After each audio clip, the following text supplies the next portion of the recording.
अजय ने सोच लिया था कि वो शादी करेगा तो सिर्फ मधु के साथ।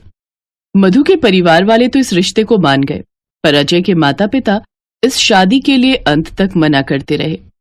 तुझे क्या लगता है वो शहरी लड़की हमारे गांव के रीति रिवाज और देसी खाना बनाना जानती होगी? मैं ये बात कभी नहीं मान सकती। तू मुझे झूठ बोल रहा है ताकि मैं इस शादी के लिए हाँ कह दूं। अब एक बात कान खोलकर सुन ले, तू मेरा बेटा ना होता तो मैं शादी में कभी ना आती। जब फेरों का समय होगा हम पहुंच जाएंगे आशीर्वाद देने के लिए। मैं इतनी कठोर मन की नहीं हूं जो तुझे आशीर्वाद ना दूं। कर ले तू अपने मन की शादी, हम पहुंच जाएंगे।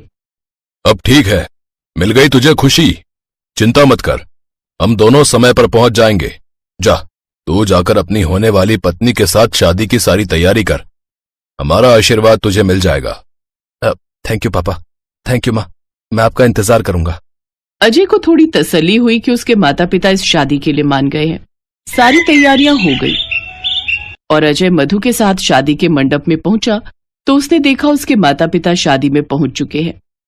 मधु अजय के माता पिता के पैर छूती है। अभी भी अजय के माता पिता का मुंह बना हुआ था। अजय और मधु की शादी संपन्न होती है। अजय, तेरे ताऊजी, ताईजी, चाचा, चाची, मौसी, बुआ सब रिश्तेदार आए हुए हैं। हम सबको एकदम जाने के लिए तो कह नहीं सकते। सब बहू के हाथ की पहली रसोई का कुछ अच्छा खाना चाहते हैं, इसलिए सब 2 दिन तेरे घर पर ही रुकेंगे। हाँ माँ, चिंता मत करो, मेरा फ्लैट बहुत बड़ा है, सब आराम से रुक जाएंगे।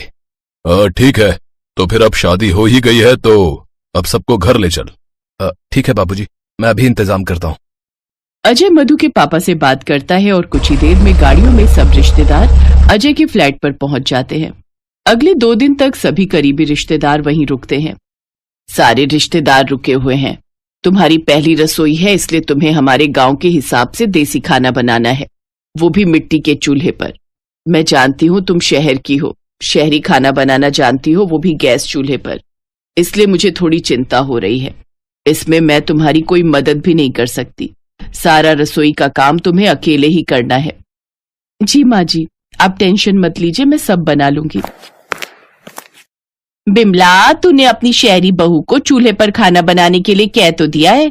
तुझे लगता है तेरी बहू चूल्हे पर रोटी बना पाएगी, और वो भी हमारे गांव की तरह देसी शुद्ध घी में बनी हुई सब्जी रोटी? जेठानी जी, करवाना तो पड़ेगा ही, रिवाज है। अब भले ही ये शहर की है, मैंने तो बोल दिया है, अब देखो क्या करती है। मधु रसोई में जाने लगती है कि तभी अजय उसके पास आता है। मधु, तुम तैयार हो ना? हाँ मैं तैयार हूँ, बस कुछ देर और। अच्छा आप मेरे साथ छत पर चलो, मुझे चूल्हा तैयार करना है। ठीक है, मैं तुम्हारे साथ चलता हूँ। अजय के माँ पापा और बाकी रिश्तेदार बैठे हुए देख रहे थे। मधु छत पर जाती है और एक चूल्हा बनाकर तैयार कर देती है। अब आती है खाना बनाने की बारी। मधु बहुत ही बढ़िया शुद्ध देसी घी से भरपूर सब्जी दाल तैयार करती है, और वो भी चूल्हे पर। बिमला, खाने की खुशबू तो बहुत अच्छी आ रही है। हाँ आ तो रही है, और मैंने देखा है बहू चूल्हे पर सारा खाना तैयार कर रही है, वो भी देसी तरीके से। अरे मदन, खाना बनने में कितनी देर है भाई?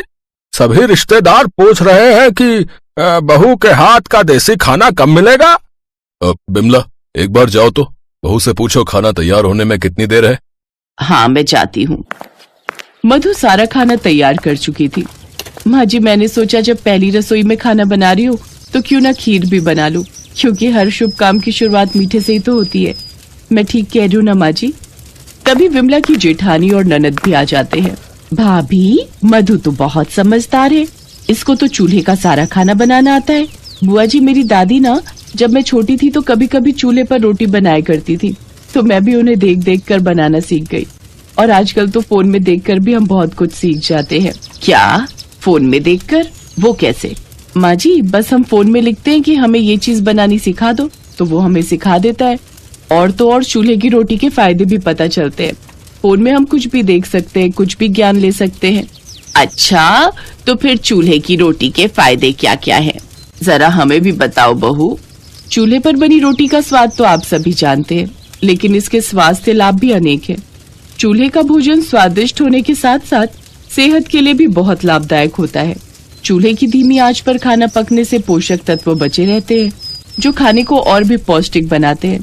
और माँ जी, जैसे किसी को खाना पचाने में दिक्कत होती है तो चूल्हे की रोटी हल्की होती है, जो आसानी से पचाई जा सकती है। इसलिए कभी कभी चूल्हे की बनी रोटी भी खानी चाहिए। ये बहुत फायदेमंद होती है। मैंने तो सोच लिया है, अब ये छत पर चूल्हा बना लिया है तो कभी कभी हफ्ते में एक बार चूल्हे पर ही खाना बनाया करूंगी। इससे स्वास्थ्य बहुत सही रहता है। अपनी ज्ञानवर्धक बातों से और अपने व्यवहार से मधु ने कुछ ही देर में सबका दिल जीत लिया।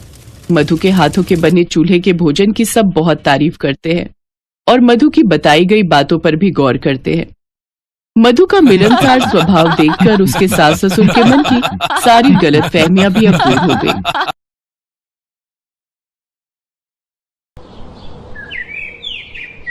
माँ, बिट्टू की गर्मियों की छुट्टियां पड़ गई हैं और ये जिद कर रहा है शहर में चाचा चाची के पास जाने की। हाँ तो चल पड़ते हैं ना। वैसे भी रजत और निशा बहू को गांव में आए हुए सालों बीत गए हैं। इसी बहाने हम उनसे मिल भी लेंगे। ये ठीक रहेगा। मैंने भी शहर सिर्फ फिल्मों में ही देखा। इस बार घूम भी आएंगे। मैं आज ही सामान बांध देती हूँ। लेकिन मैं पहले ही कह देती हूँ, मैं अपनी धन्नो को अकेले छोड़कर नहीं जाऊंगी। मैं इसे भी अपने साथ ही ले जाऊंगी। हाँ ठीक है माँ, तुम उसे भी ले चलो। इसी बहाने बेचारी धन्नो भी शहर घुमाएगी। वर्मा परिवार के सभी सदस्य शहर में रहने वाले अपने बेटे बहू के बताए हुए पते पर पहुंच जाते हैं। दरवाजे की घंटी बजती है। रजत डार्लिंग, देखो ना कौन है। छुट्टी वाले दिन भी आराम से नहीं सोने देते। तुम ही खोल दो ना। निशा दरवाजा खोलती है तो सामने गांव से आया हुआ उसका पूरा ससुराल खड़ा होता है, जिन्हें देख वो हैरान रह जाती है। आप सब यहाँ? हाँ बहू, बड़ा मन था तुम लोगों से मिलने का तो चले आए। ओह, अच्छा किया, आइए ना। अरे ये आवाज कैसी? धन्नो भी आई है देवरानी जी। क्या अब गाय को यहाँ लेकर आए हो? हाँ तो मैं क्या उसे अकेला छोड़ती। अब बताई से कहाँ रखूं। हाय मेरा बिटवा, देख तो कैसे सूख गया है। और तू भी। अब तुम दोनों को गाय का दूध पिलाऊंगी, फिर देखना कैसे सेहत बनती है तुम्हारी। सासू माँ इसे सूखना नहीं, फिट होना कहते हैं। माँ लाओ, इसे मैं बालकनी में बांध देता हूँ। फ्रेश होने के बाद सभी चाय नाश्ता करते हैं। उस फ्लैट को देखकर विमला कहती है, हे राम, इस घर में तो सीलिंग कितनी नीचे है। अगर अपने गांव के मुखिया यहाँ आते तो वो तो इसमें घुस ही नहीं पाते। उनका तो सर ही टकरा जाता। माँ ये शहर है, यहाँ लोग ज्यादा हैं और जगह कम है, इसलिए ये छोटे छोटे घर बनाने पड़ते हैं। उफ, इन गवार लोगों को किसने बुला लिया यहाँ, बिना बताए अटप के बस। उस रोज निशा सबके लिए गैस पर खाना बनाती है। अगले दिन निशा और रजत दोनों अपने अपने काम पर निकल जाते हैं। दीदी, हम दोनों को ऑफिस के लिए लेट हो रहा है। आप खाना देख लेना और हम दोनों की चिंता मत करना, हम बाहर ही खा लेंगे। अच्छा ठीक है देवरानी जी। निशा एक मॉडर्न लड़की थी। उसकी और रजत की लव मैरिज हुई थी। वो भी अपने पति के साथ उसी की कंपनी में नौकरी करती थी। वो शहर में ही रहते थे। कुछ देर बाद वो दोनों ऑफिस के लिए निकल जाते हैं। उनके जाने के बाद विमला हाथ में लोटा और नीम की टहनी लिए बालकनी में जाती है। नदी ना सही, बालकनी ही सही। फिर विमला जैसे ही कुल्ला करती है तो वो पानी सीधे नीचे जा रहे मल्होत्रा जी के हाथ में लिए हुए मिठाई के डब्बे पर जा गिरता है। अरे कौन है? कौन पागल है? किसके घर से ये मेघ बरस रहे हैं? ये देखने के लिए जैसे ही मल्होत्रा ऊपर की तरफ देखता है, विमला जैसे ही ये देखती है वो झट से अंदर भाग जाती है। मल्होत्रा जी को समझ ही नहीं आता आखिर कौन से फ्लोर से उनके ऊपर पानी आकर गिरा। चलो अच्छा है, यहाँ इतनी सारी मंजिलें हैं कि उस मुए को पता ही नहीं चलेगा कि आखिर पानी आया कहाँ से। वहीं दूसरी तरफ चंदर नहाने के लिए बाथरूम में जाता है। क्या 4 दीवारों का घेरा बना दिया है और कहते हैं गुसल खाना बना है। इतनी छोटी सी जगह में तो इंसान का दम ही घुट जाए। आते वक्त मैंने नीचे एक पार्क देखा था। हाँ, वहीं खुले में जाकर नहा लेता हूँ। फिर पास में ही जो मंदिर था उसमें पूजा भी कर लूंगा। चंदर बाल्टी उठाकर पार्क में नहाने चला जाता है। सोसाइटी वाले उसको देखकर उसका खूब मजाक उड़ाते हैं। उधर गांव की गवार जेठानी गैस पर खाना बनाने लगती है, लेकिन उसे गैस ऑन करनी ही नहीं आती। फिर वो अपने साथ लाई हुई लकड़ियों को निकालती है और पार्क से जाकर मिट्टी खोद कर ले आती है। फिर रसोई में चूल्हा बनाकर तैयार कर लेती है और उस पर खाना बनाने लगती है। लेकिन कुछ ही देर में हर तरफ धुआं हो जाता है। सारी सोसाइटी में फायर अलार्म बजना शुरू हो जाता है और सब नीचे उतर कर आ जाते हैं। वो रजत और निशा को भी फोन कर देते हैं। कुछ ही देर में वो भी वापस लौट आते हैं। बालकनी में धन्नो के पास खड़ी सास अपनी बड़ी बहू ममता से कहती है, बहू लगता है भूकंप आया है, सब लोग नीचे उतर आए हैं। तभी सामने वाले फ्लैट से एक औरत चिल्लाती है, जल्दी से नीचे आ जाइए आंटी जी, आपकी फ्लैट में ही आग लगी है, धुआं वहीं से आ रहा है। तभी वहां ममता आती है और चिल्लाते हुए कहती है, अरे नहीं नहीं, वो तो हम चूल्हा जलाए थे, उसी का धुआं है ये। नीचे खड़े निशा और रजत अपना माथा पकड़ लेते हैं।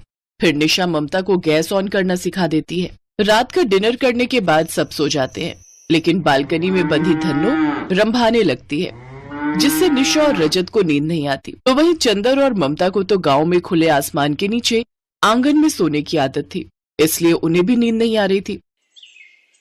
विमला गाय का दूध निकालकर न सिर्फ घर वालों को बल्कि आस पड़ोस में भी दे आती थी। सब बच्चे उसे दादी दादी कहकर खूब लाड़ लड़ाते। ऐसे ही कुछ दिन बीत जाते हैं। एक रोज बेचारी देवरानी जी को तो ड्यूटी के चक्कर में लिपाई का समय ही नहीं मिलता। जब से आए हैं हमने उन्हें एक बार भी घर को लीपते नहीं देखा। कोई बात नहीं, एक काम हम ये कर देते हैं। गंवार जेठानी सारे फर्श पर गोबर से लिपा पोती कर देती है, जिससे सारे घर में बदबू फैल जाती है। तो वहीं सास विमला उपले बनाकर हर जगह सूखने रख देती है। शाम को निशा और रजत वापस घर लौटते हैं तो ये नजारा देख निशा गुस्से में रजत से कहती है, रजत अपने इन गंवार घर वालों को यहाँ से चलता करो, नहीं तो ये हमें इस सोसाइटी में रहने लायक नहीं छोड़ेंगे और हमारी इज्जत का फालूदा करेंगे वो अलग। तुम्हें पता है सोसाइटी का सेक्रेटरी मुझसे कंप्लेन कर रहा था कि तुम्हारा भाई छत पर लुंगी में सो जाता है, जिससे लेडीज छत पर योगा करने नहीं जा पाती। हर जगह गाय की गोबर की बदबू आती है। अगर तुम इन्हें घर से नहीं निकाल सकते तो डिवोर्स पेपर पर साइन करने के लिए तैयार रहना। ये सुनकर ससुराल वालों को अपनी गलती का एहसास होता है और ममता उनसे कहती है, माफ करना देवरानी जी, हम ठहरे गांव के गंवार, हमें ये शहरी तौर तरीके नहीं मालूम और हमारी वजह से तुम दोनों अलग मत हो। हम आज ही वापस अपने गांव चले जाएंगे। लेकिन तभी सोसाइटी के बच्चे और आस पड़ोस के लोग वहां आ जाते हैं। नहीं दादी माँ, आप मत जाओ ना, हमें गाय का दूध पीने को कौन देगा। हाँ आंटी जी, भाई साहब, बहन जी, आप सबके यहाँ रहने से हमें अपने गांव की याद नहीं आ रही थी। मजबूरी के कारण हम सब शहरों में रुके हैं, नहीं तो आज भी हम सबके अंदर अपने गांव की मिट्टी बसी है। उन सब की बातें सुनकर निशा को भी अपनी गलती का एहसास होता है और वो भी अपनी सास से माफी मांगती है। फिर कुछ दिन और उन्हें अपने साथ रुकने के लिए मना लेती है। सबके कहने पर अब वो कुछ दिन और वहीं रहते हैं। अब वो सब एक साथ बहुत खुशी से रहते हैं।